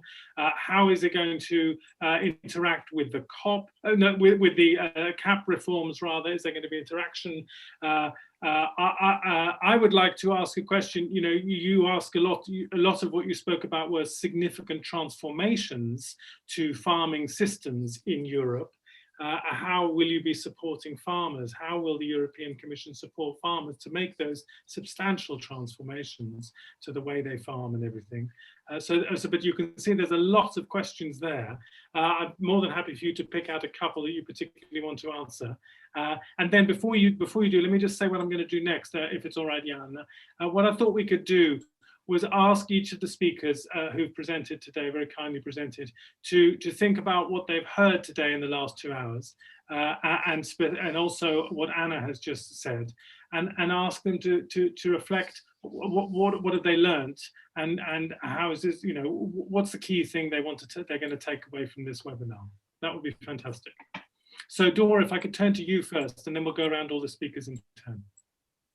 Yes, so indeed, maybe I start with your last question, Alan. So how the CAP will support, or how the farmers will be supported. I mean, it will be one of the main instruments is going to be the CAP, which basically allocated currently 291.1 billion euros. And out of this, 270 will be direct payments for farmers. And then there will be also rural development. We also have a EU Invest Fund, which takes in particular also SMEs into account. So there is a lot of money dedicated. And of course, we have also a couple of research and innovation programs, Horizon Europe, Horizon 2020, which I'm sure that all of you are familiar with this. So these are basically the enablers and the tools what we are going to use.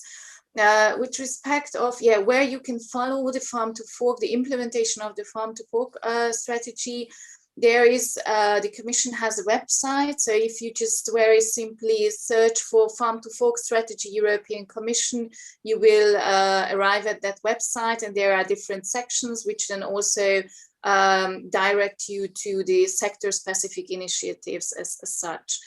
And then maybe I also about the process of the legislation on this framework legislation on sustainable food system. We have very clear rules how we have to make legislation. So there will be a public consultation of the public on the website of the European Commission, where everybody, different kind of stakeholders, but it is absolutely public, can provide input on a so-called roadmap. This roadmap identifies already the main aspects, what we would like to put forward and what we identify that should be part of this legislation. And this is on the so-called Better Regulation portal of the European Commission. And throughout the process, then there are also various consultations. So I can say the entire process is very transparent, and in this case of this framework legislation, we even want to ensure that we have as many discussions as possible, because this is really something what is the key and the key aspect or the key element of the Farm to Fork legislation, Farm to Fork strategy. So this is it. I don't know what. Brilliant. No, that's perfect, Dora. Thank you very much. That was a really helpful set of responses. Thanks very much. All right, we've got 5 minutes left. I'd like to ask each of you for 1 minute in the order that you spoke earlier, and then we can sign it off. So Minna, I wonder if I could come to you first. What are you going to take away from this webinar? I will take away Anna's inspirational, motivational speech, meaning that we need to remember the so-called big picture while we are doing the small nitty stuff, in a way to not to forget it. Fantastic. I think that's absolutely right. Brilliant. Lovely. Thanks, Minna. I think next was Sarah. Yes, I would like to say 2 things. The first one is related with the questions that I have. That is that the Spanish recommendations are more reliant on plant-based foodstuffs. Also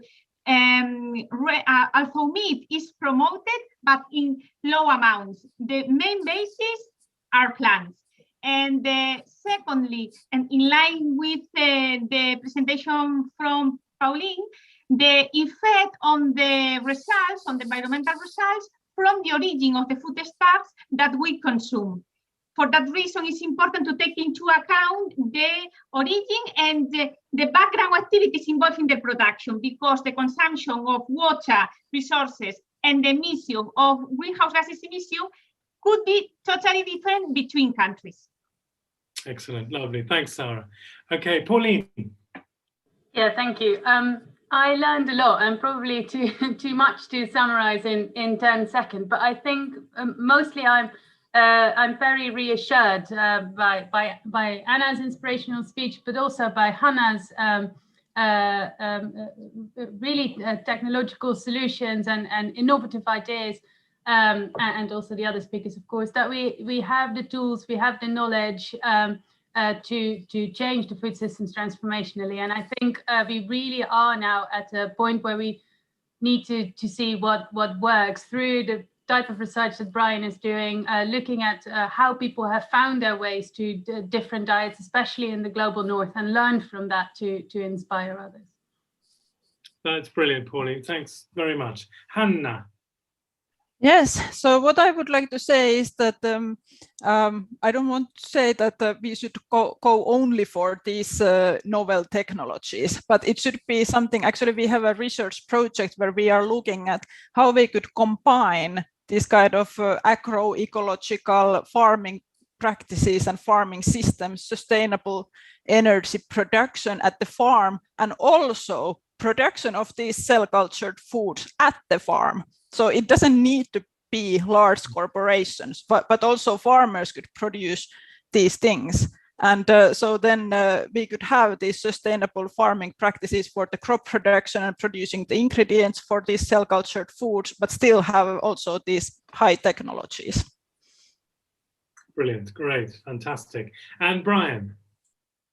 Yeah, this has kind of been really useful for me. Always amazing to be able to hear from researchers in different areas that are well beyond my area of expertise, talking about the great depth of research that they're doing around alternative proteins or the state of the UK food system or policy and so on. So it's always kind of energizing for me to hear these kinds of research insights. And I guess it would just be my kind of pitch to, you know, often it feels like when we're dealing with behavioral sciences, we're doing very small kind of nudges. But I think there's a lot of lessons that we can learn from that area in psychology broadly of how we can kind of take all the amazing research you're doing and connect it in a way that will really be heard by the audiences that need to hear it, whether it be consumers or policymakers. So just something I'd love people to think about, and certainly happy for you to contact me or others and just realize how we can use these lessons for make things happen. Fantastic. I mean, we've run out of time. I think it's been a hugely, I mean, it's been a really brilliant session. I really enjoyed it. I hope our audience, which peaked at about 140 today, really enjoyed it as well. It's been a real privilege to have all of you on the panel today. I think, you know, one thing that I have tried to do, one thing I've learned this evening is that it's wonderful to have Anna Lati back at the University of Ghana, where she can speak her mind freely, and my gosh, what a mind. So I think that's really exciting. But the other thing is that I would love it if all researchers listening to this call took Anna's last point on board particularly.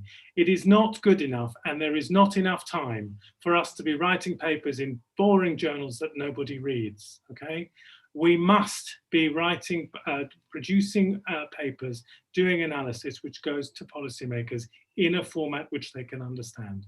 And I think that is our job. We must speak to the right people. We must be presenting our data in the right sorts of ways so that we can actually lead, we can have these transformations that we've all been talking about. We know we must do it, and it's just not happening fast enough. So I think if we can all listen to Anna's last plea, then I think we will be in a better place. I'm going to close this meeting, Jana, unless you have anything you'd like to say. Yeah, I think the dialogue between research and policymakers is important. Even the researchers can ask policymakers, what do they need? Yeah. Exactly. Fantastic. So I'd like to thank you all, especially a huge thank you to Dora as well from the European Commission for joining us today. Thank you very much. Wonderful to have fantastic speakers. Thank you again to Anna Lati. Thank you to all the team who put this together, particularly to Ariadna, who's the brains behind the scene, and Marie Carmen. And fantastic, thank you all for coming. The next webinar is on Wednesday, March the 10th. It's on energy decarbonization, health and equity. I really hope you'll all come. Please do sign up on the website. I think that's it from us today. Thank you very much for joining, and hope to see you all again. Thank you. Goodbye. Thank you. Okay. Thank you. Bye-bye. Thank you. Bye-bye. Bye-bye. Thanks a lot.